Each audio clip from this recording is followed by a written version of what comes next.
আমার এক কোম্পানির ভাই লটারি ধরছে দুবাইতে, বিগ লটারি না, নর্মাল লটারি, যেটা 5 দিরহাম করে ধরা হয়।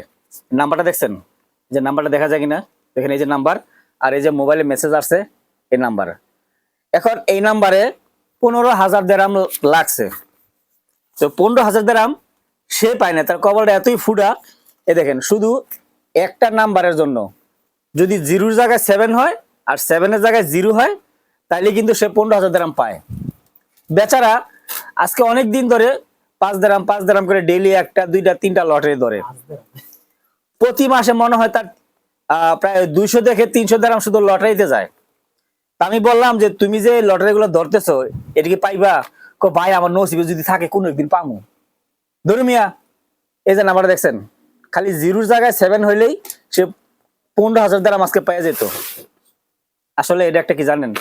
এটা একটা জুয়া, এটাই লটারি।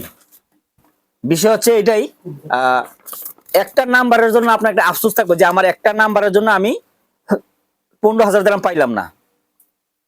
জুয়া তাকেই বলে যে একটা নাম্বারের জন্য লটারিটা ঘুরে আরেক জায়গায় চলে যায়। এটা আফসোস, সে রাত্র থেকে আফসোস করতেছে। তার নামটা আমি বলবো না, কারণ কোম্পানিতে ভাইরাল হয়ে যাবে, সেজন্য নামটা বললাম না।